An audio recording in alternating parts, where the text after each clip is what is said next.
What kind of advice would you have for those kind of people? What kind of words of wisdom, in a sense, would you have for somebody who is just starting out on their IBD journey? Accepting a new normal that you're not used to, and that doing things that you may have done before may not as be may not be as easy now. And like in my example, it's like I still can roughly do the same, but just because I'm doing the same doesn't mean that I'm feeling it any less. Like I feel, like I say, I get tired a lot more, need a lot more rest.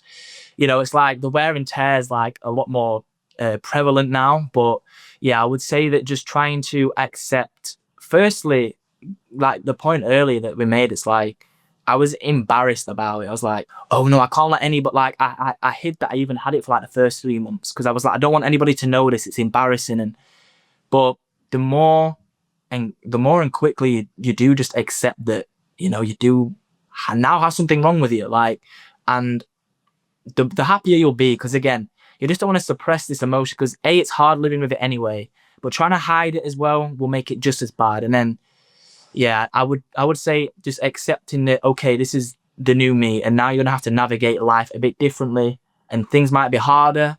But again, like I said earlier, harder doesn't mean impossible. So there is a light at the end of the tunnel. It's just that in the moment it can be a bit daunting. But yeah, that's what I'd say. And you mentioned you had really strong positive support from the people around you. I'm assuming, family and friends. So if we turn it now to the people that know people with IBD, right? People, husbands, boyfriends, girlfriends, partners, friends, family members. What would your advice be to those people who are, loving and caring for someone who has been diagnosed with colitis or Crohn's? What's their best approach if they come to you and say, "Hey, so I got this person. I love that person very much. How do I help him? How do I support that person?" Firstly, compassion.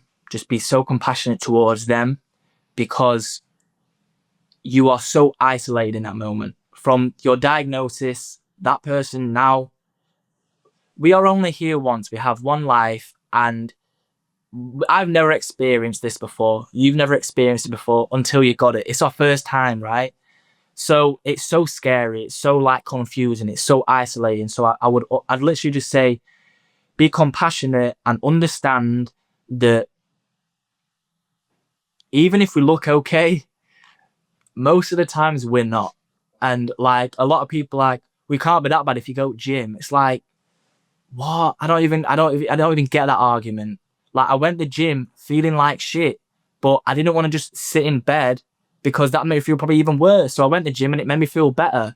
But it's just like, people don't understand that the difference between looking okay and like actually being okay. Like, 90% of the time I just look okay, but there's something inside me. Or like when I'm in public and I'm like, I can feel like the itch is starting, like I start itching and I get a little bit, and I'm just like, we are really fucking strong people, because a lot of people would crumble under the pressure that we do, the pain, the anxiety, the isolation. And I think that, people just with a chronic illness in general are like the strongest people ever. But a lot of people can look at them as weak, as lazy and stuff like this, but it's like, you wouldn't understand. So I don't even argue with people anymore who don't get it. 'Cause it's like, we're not lazy.